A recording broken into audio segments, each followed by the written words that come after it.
100 years ago, Americans could travel without a passport, and we didn't have to show an ID when buying beer or checking into a hotel. Taxes were low and business relatively unregulated. America became prosperous because of that. Without a minimum wage, workers at Ford Motor Company saw their wages more than double. 100 years later, we have 1 million regulations, all communications tapped, and it seems like everything is either prohibited or mandated. Do we live in a police state? Is Big Brother here? I don't know, but I'm here, along with several thousand people. We're about to argue about whether Big Brother's here and what to do about it. That's our show tonight.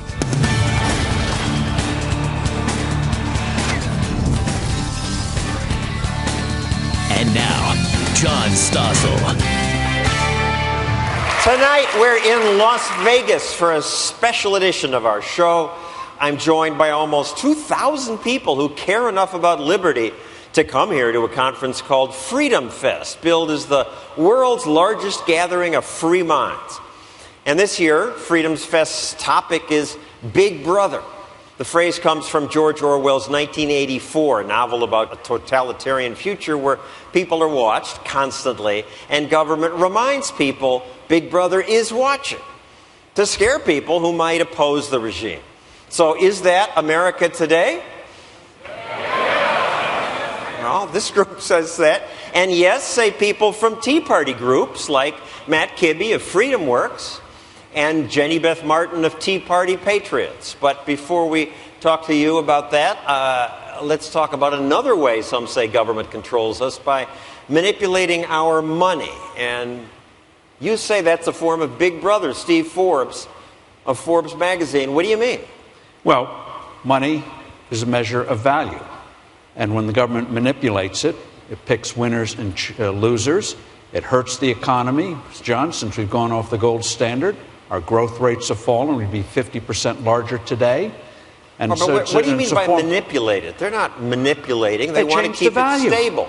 Stable? They keep changing the value. You have 60 minutes an hour. Imagine if the Fed did to the clock what they do to the dollar, the Federal Reserve. You have 60 minutes an hour one day, 48 minutes the next, 22 the next. It would be chaotic. Imagine if you bake a cake.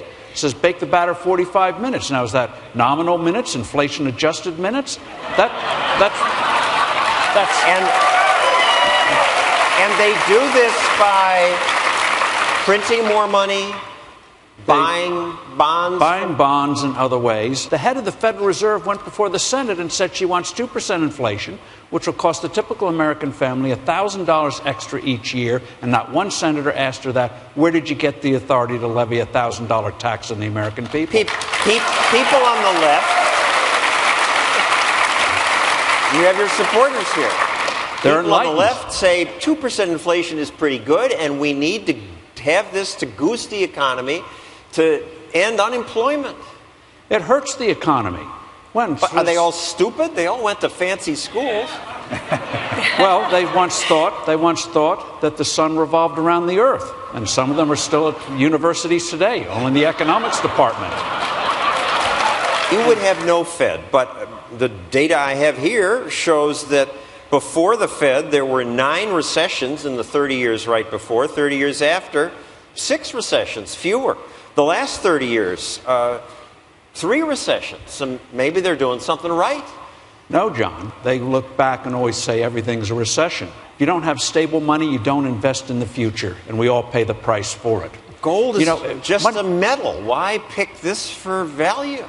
Because better than anything else, and this is 4,000 years of experience, and I'll take over that over Washington politicians listening to flat earthers.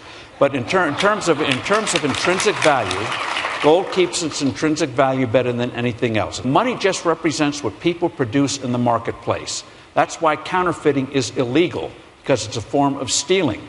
If in the private sector you do it, counterfeiting, you go to jail. In the government, they call it stimulus.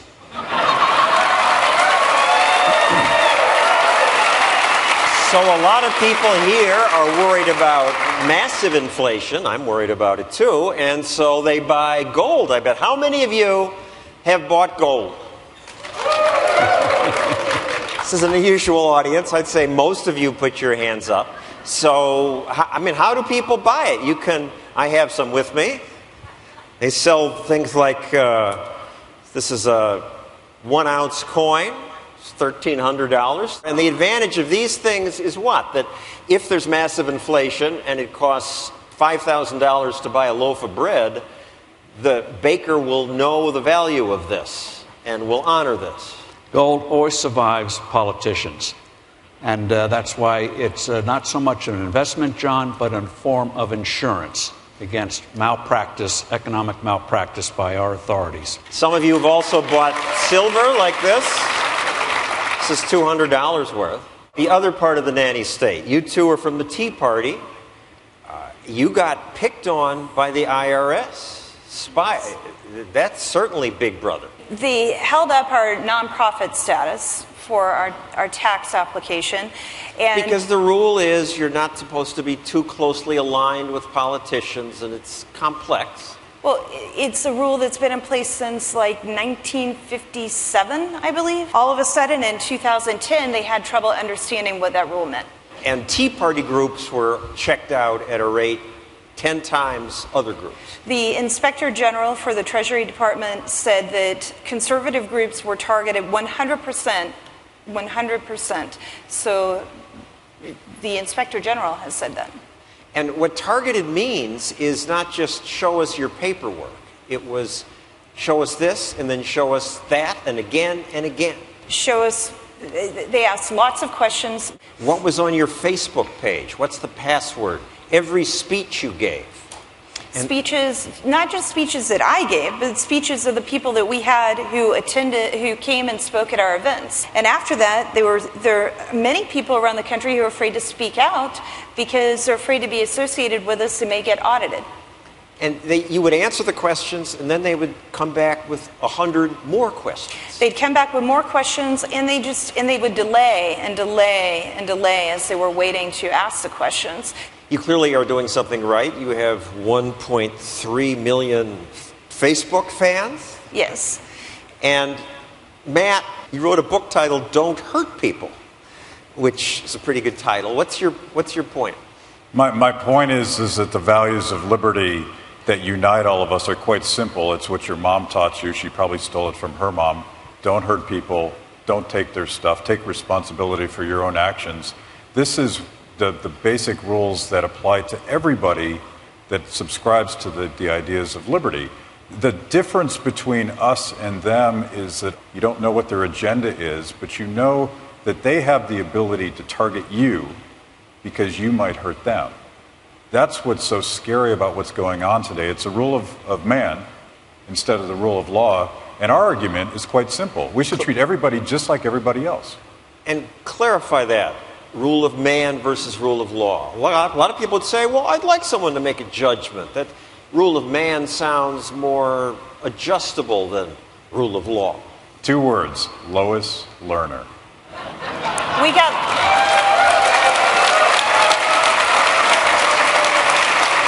And our letters were signed by Lois Lerner, and our emails mysteriously disappeared. Now, a lot of Americans want anonymous bureaucrats to act because some people want to kill us. And so the NSA gathers data and says it's protecting us from terrorists. What's your problem with that? Lindsey Graham, of course, says that this is perfectly fine because he says if you're doing nothing wrong, you have nothing to hide. Well, this is the Republican senator from South Carolina. Sort of a Republican, yeah.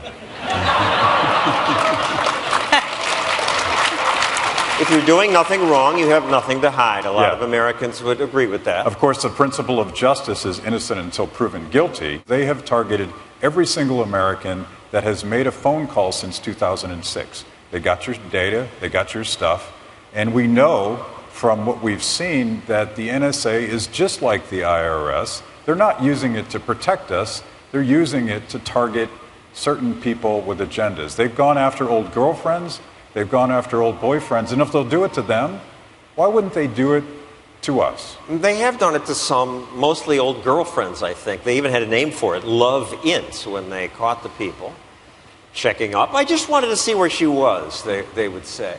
But how have they really gotten us? They haven't locked people up. The Washington Post says some attacks were prevented. It's not what they have done, it's what they can do. And Lois Lerner has proven the point that you can't trust anybody. Nobody's good enough, nobody's smart enough, nobody's virtuous enough to have all of this discretionary power over the rights of Americans.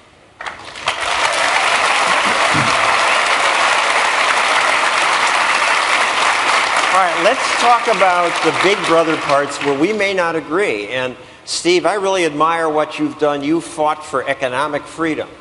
But on some social issues, I think you're big brother because... That's what my daughters say, you know. Well, you're supposed to be an authority to your kids. That's different. But you don't want me to have the right to kill myself if I'm old and sick? You don't think people should have a right to assisted suicide? Doctors are supposed to save lives, not kill lives. And isn't that police state too? It's my life. It should be my choice, I say. How about all right. Illegal drugs. It's my body. Don't I own it? Can't I take what I want? even with liquor, you have certain ages, you have certain rules. Because you have certain ages, you may not make the right decision. All right, at age 21, I can have heroin? No, because heroin is one of those drugs that when you take it, it is unmerciful. Smoking, booze, you take it, you can usually get over it. Girlfriends, you can usually get over them. But heroin is an easily addictive drug, so therefore, real rules have to be needed. Do you agree? Rules against heroin? Most say no. What about you, Tea Party? Oh, I think you should be free to do what you want as long as you don't hurt people or take their stuff. Steve, should I be able to burn a flag? If you want to burn a flag, go ahead. Should gays be allowed to marry the way straights are? Well, if you want to do it, go ahead, you know. All right, we have some areas of agreement. But on a lot of these issues, John, like money, they try to shroud it in a lot of complexity. Money measures value. You understand that, you realize the Fed, most of it can go. And Steve has a new book out on that called Money. Thank you, Steve Forbes, Jenny, and Matt. What do you think? Does government go too far? Does maybe Big Brother keeps us safer? Tell us on Twitter, use that hashtag FreedomFest. And coming up, I'm going to go after the hypocrisy of some of my friends here in Las Vegas. More from Freedom Fest when we come back.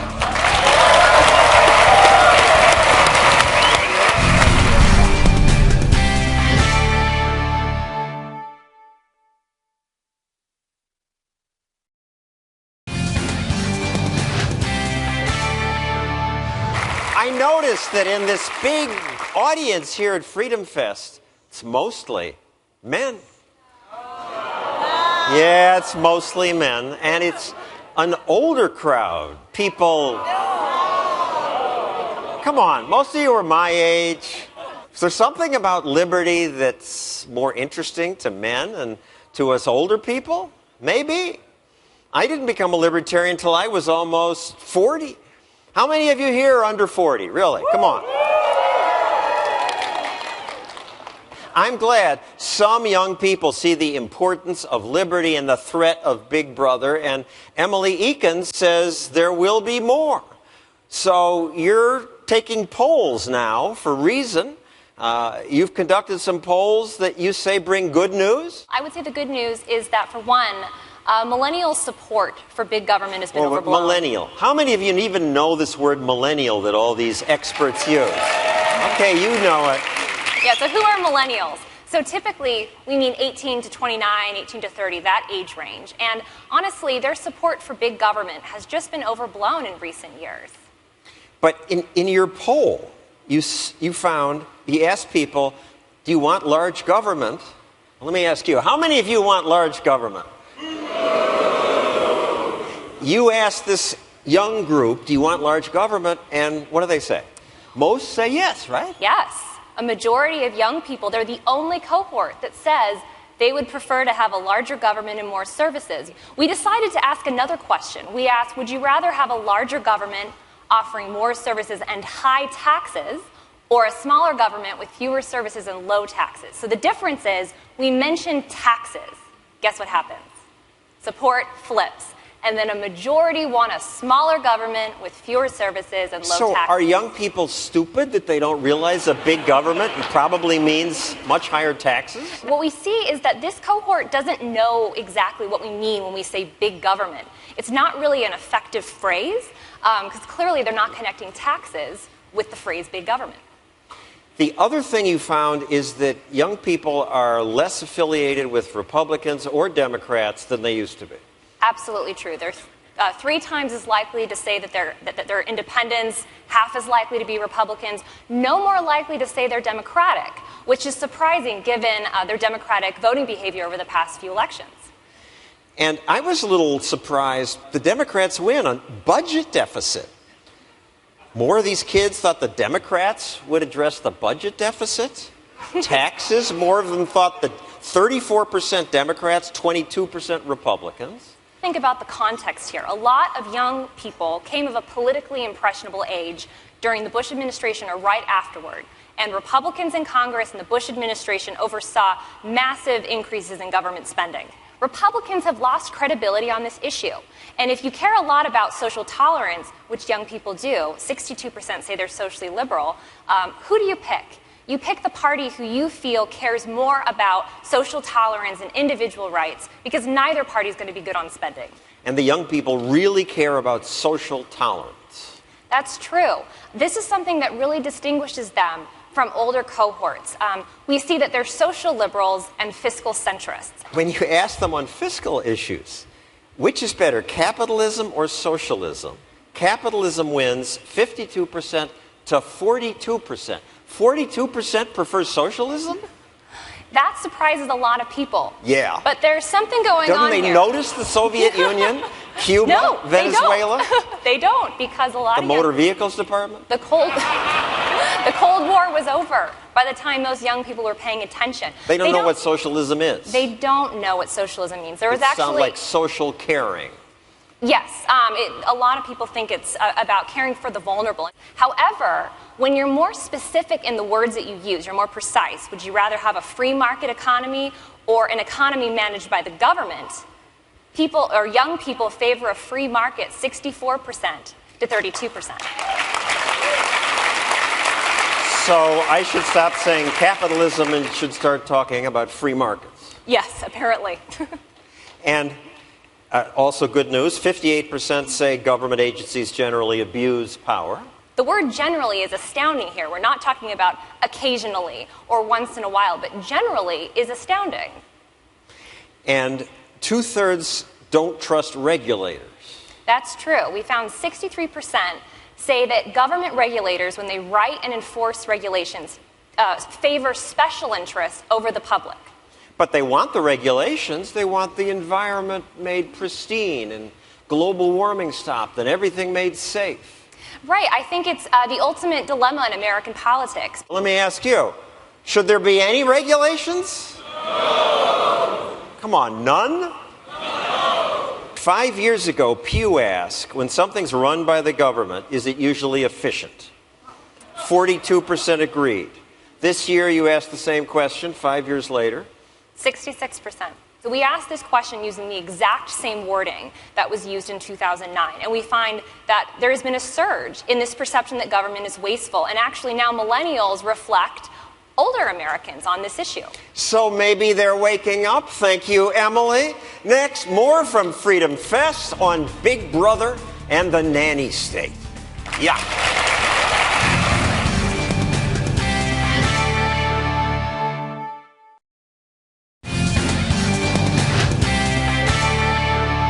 People think that we live in a free market society, and we don't. We have cronyism. We don't have capitalism. People are getting put in jail in the U.S. all the time for nothing, victimless crimes. The idea that government should make our choices for us is one that a lot of people prefer. Those are clips from a new movie about the American nanny state, which will be released tomorrow. The guy who made it is Tim Del Mastro. What's your point? Freedom from choice. Yeah, I guess I came up with that title because I would have thought that most people actually want the freedom of choice, whether it be, I do. Yeah, I mean, everyone, you would think that everyone does, but then when you actually look into it, most people would actually prefer the freedom from making choices and the freedom from making important decisions in their life. So I thought the title, Freedom from Choice, was quite an adequate one for my film. And someone in the movie says the idea that government should make our choices for us is one that a lot of people prefer? Yeah, well, if you want to be a completely independent, sovereign person, then really you need to have some level of responsibility. You need to be responsible for your own life, your own decisions, your own actions. And that's something that's quite daunting for a lot of people. So most people would actually prefer just to allow the government to make their choices for them. Because government cares about all of us and will make sure we're safe and we don't pollute and we don't hurt other people. In theory, it makes a lot of sense for the government to do all this stuff for us. What happens is that power gets abused. Let's take a couple of areas you cover in your film. Finances. Most Americans, I assume, want the government to protect their deposits in a bank. Yeah, but what happens when the government guarantees our mortgages or our deposits is that the banks can then go ahead and do all kinds of things with our money. They can, invest in speculative things on Wall Street. Some investments leverage over 100 to 1. And then at the end of it, if they lose the money, then the government makes them whole anyway. They get bailed out. Most Americans support the FDA, an agency that makes sure all drugs are safe and effective before you take them. Yeah. Why are you groaning? Don't you want safe and effective drugs? Yeah, I mean, again, in theory, it makes a lot of sense to have the government overseeing everything. But Vioxx was an anti-inflammatory drug that was created by Merck. And that drug was left on the market for years, even though it killed 60,000 people. And it caused like 140,000 heart attacks or something like that. And it was left on the market for years because the FDA kept approving it. Let me ask the audience, should any greedy drug company be allowed to just sell any pill without government approval? Now, you may have noticed his accent. Tim, you're from Australia, right? Correct. My dad's from the U.S., but I live in Australia now. So why are you picking on America? Because Australia is bad. The Sydney Morning Herald, Australia, the great nanny state. Australia forces people to vote. It's not your choice. You must vote. They banned R-rated video games. You get a fine if you bike without a helmet. Yeah, this is true. I'm not going to defend that Australia is a nanny state because it is. But I wanted to focus the film in the U.S. because, I mean, look, let's face it, the nanny state... In Australia, you can't buy a round of drinks at the pub after midnight? That's not true. I do that all the time. Okay, we read that somewhere. In Australia, you have to lock your car in parts of Australia if you're more than 3 meters from it, and the windows must not be wound down more than 5 centimeters? Something like that, yeah, I've heard that. Because the police, the state has an investment in preventing crime. Mm-hmm. Yeah, that's right. So basically, if you want to leave your car unlocked and just take the risk, you're not allowed to do that. That's a crime now. But if I wanted to focus on the U.S. because there are nanny state countries all over the world. I mean, and in history, too, the Soviet Union being a classic example. But in a country like the U.S., where it was founded on the principles of freedom, individual liberty, of self-reliance, when a country like that turns to the nanny state, or moves towards the nanny state, I think it's worth making a film about that. Thank you, Tim. Coming up, do you think that President Obama acts like he's president or like he's a king? We debate the imperial presidency next. Thanks.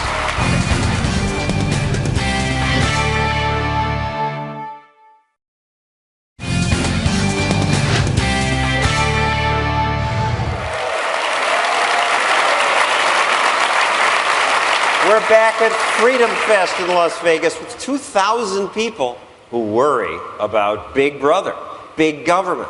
The founders of America feared big government too, and that's why we have checks and balances. The Constitution, this is it, and the Declaration of Independence, pretty small, but it limits what a president can do. Congress was given most of the power, and the Supreme Court has the right to say, no, that's unconstitutional if it's not in here. So it's good that we have this thing, and we all should have our little copies. Please enjoy here. But politicians don't like these limits on their power. When Congress doesn't do what President Obama wants, he sometimes just does it anyway using what he calls executive power. He did that when he swapped the 5 Taliban prisoners for Sergeant Bergdahl, when he intervened in Libya, when he delayed certain parts of Obamacare. This is not right, and we're going to stop him, say Tim and Christina Sandifer. They're lawyers for free market think tanks. Tim is at the Pacific Legal Foundation. Christina is with the Goldwater Institute. How are you going to stop them? Well, John, we are going to sue him. And in fact, we both have lawsuits that are challenging various aspects of Obamacare right now.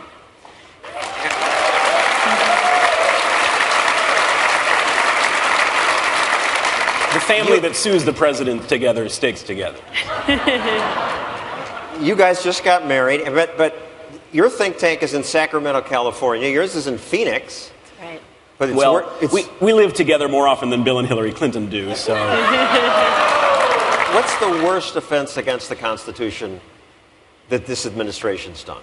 If I had to name just one thing, it would be Obamacare. The president's signature achievement that he says he's proudest of is the largest single assault on the Constitution that the president has overseen. And in particular, the reason why is because, we're talking about Big Brother.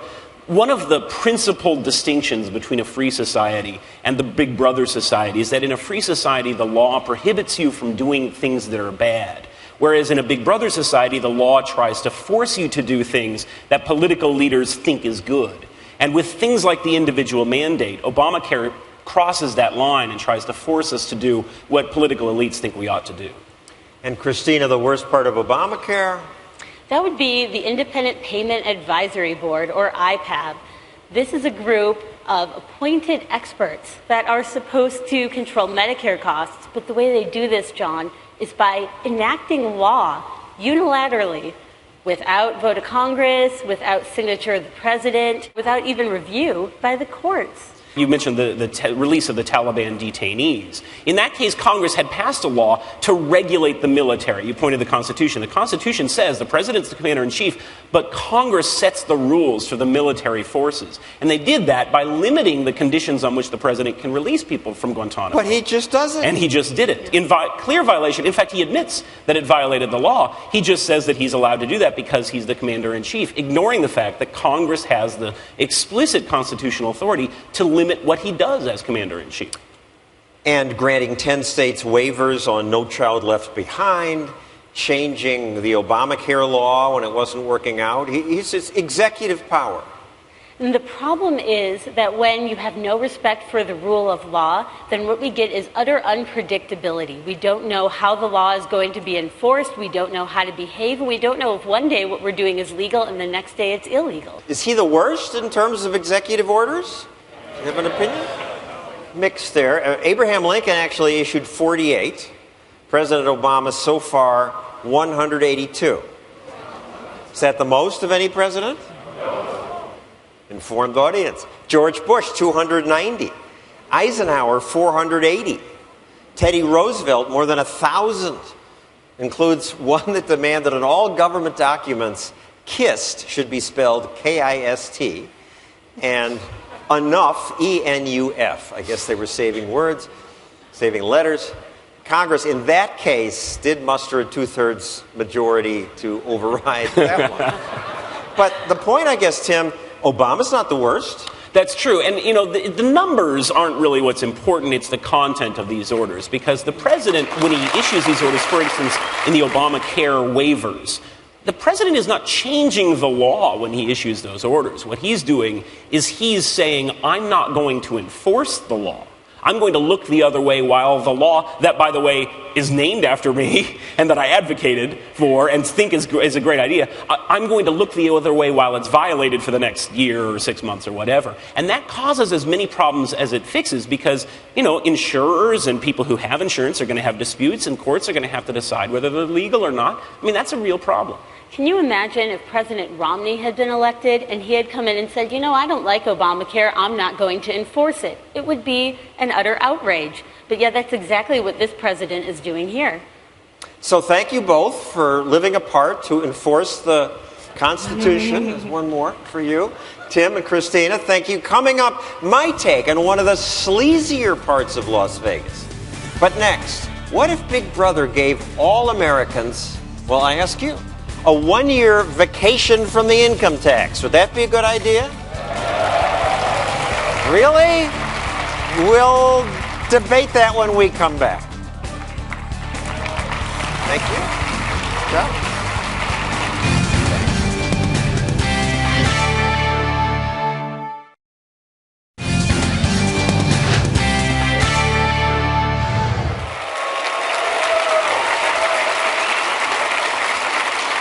We're back with more from Freedom Fest in Las Vegas. Now, this group criticizes Big Brother, but is government really so bad? The Labor Department says under President Obama last month, 288,000 jobs were created.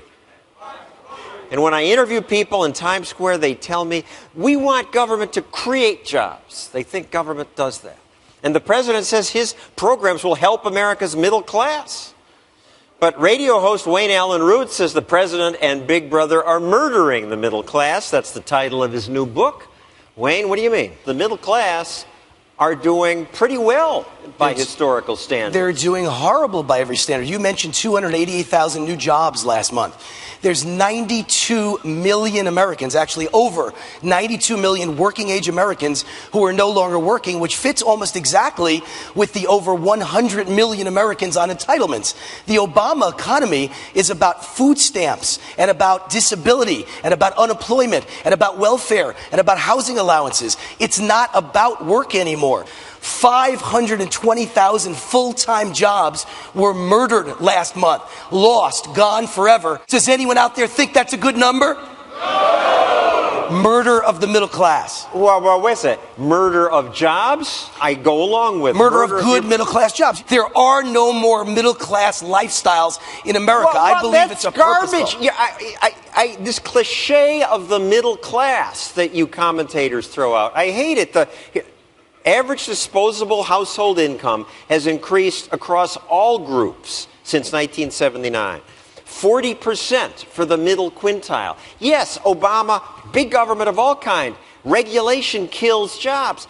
But the middle class is not the only people. Everybody's John, if you look at the average American male in the last 40 years, adjusted for inflation, makes less money now than in 1968. Wall Street Journal, average income up for the middle quintile. John, all I can tell you things are getting better. Listen, it's free markets, overcoming government. Number one. You oversell it by saying murdering the middle class. The amount of Americans who consider themselves middle class has gone down about 30% since Obama became president. Barack Obama can massage the numbers any way he wants. This audience knows that the government says there's no inflation and your grocery prices are dramatically up, your electric prices dramatically up, your gas prices for your car dramatically up, your health care premiums dramatically up, your taxes dramatically up. Every single thing about our lives is getting worse, not better. Am I correct? No. We're living longer than ever, and we have all this new technology, and many lives are getting better. Do you want to live longer in poverty? Because that's where we're heading. We're richer than ever. You're distorting the numbers. Listen, right now in Venezuela, there's a toilet paper shortage under the socialists. There's a food shortage. We agree on Venezuela, but let's not oversell the food problems in America. John, food shortage, toilet paper shortage, and the highest stock market in history. It's the exact same plan Barack Obama is using in America. You grab the money through the Fed. You print fake money. You sprinkle it on Wall Street. You make the richest donors in the world wealthy, so they're happy. And the corporate CEOs happy. And the stock market investors happy. Well, the middle class is getting murdered. All right, your solution to this is an income tax holiday of 1 year. Right. I think we're already in debt. How would we pay for the government? Well, no one asked Obama how he would pay for that 2.3 trillion stimulus. So because Obama did the wrong thing, we should do the wrong thing by collecting no taxes? Jimmy Carter's economy looked exactly like this, and Ronald Reagan turned it around in 2 years by a radical, dramatic income tax cut from 70% to 28%. And what I'm proposing is a radical 1 year income tax vacation where the people bring the economy back. Let us keep our own money for 1 single year. It's our money. You support this? Audience, yes? No? Because government doesn't work, John. Government cannot get us out of this mess. I agree with you Only there. the people can. Thank you, Wayne. Coming up, now that I'm here in Vegas, I'm upset about collusion between Big Brother and rich hypocrites in business here who are too eager to make friends with Big Brother. That's next.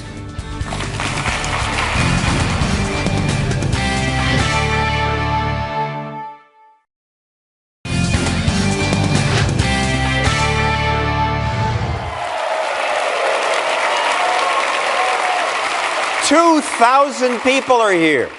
Freedom Fest is held in Las Vegas because there are big hotels here with relatively cheap room rates. The costs are lower here because taxes are lower and because casino gambling is legal. But let me ask you, do you folks like being in Las Vegas for this? There is a lot to like about Vegas and Nevada. Plan your adventure at TravelNevada.com. Nevada is a right-to-work state, and there is no income tax. People are free to carry concealed guns, to gamble in casinos, and in most of the state, to get paid for sex work. But Nevada is no libertarian haven. The state's private schools are the most regulated in America. Each must follow detailed government rules. Maybe that's why Nevada students get some of the worst SAT scores in the nation. The Mercatus Center ranks Nevada 20th on its list of freest states. Nevada does a little better when it comes to economic freedom. The Fraser Institute ranks it the 15th freest state. But as far as freedom to practice an occupation, Nevada is among the worst. Politicians here collude with their friends in business to limit competition. Do you want to teach someone how to apply makeup? Doing it without a government license can cost you $2,000 in fines.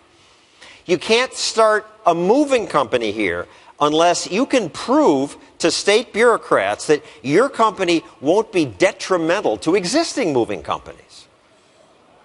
But beating the competition is the point of competing. Government isn't supposed to protect cronies who are already in business. Big Brother is the theme of this conference, and I usually think of government as Big Brother. After all, only government can use force. It's important to remember that. But let's not forget that established businesses often encourage government to use force. It's not just the moving companies and union makeup artists. The established casinos do it too. It's great that Nevada allows Americans to gamble in casinos. Better than banning it altogether. But now there's this new thing you may have heard of called the Internet. And it does allow people to gamble anywhere. In Europe and Asia, this is a $36 billion business, but not in America. We lose that money. Here, it's mostly illegal. And a reason it is illegal is when politicians debate making it legal, voters see commercials like this one. In the history of bad ideas, this has to be one of the worst. Internet gambling. This is gambling on your computer, your mobile phone, and your iPad. They target the young and the elderly, making it all look fun and easy until someone gets in over their head. Ooh, you may get in over your head. And you might. It's a fair argument. Except the commercial is funded by the owners of casinos, like Sheldon Adelson. And Steve Wynn. What hypocrisy.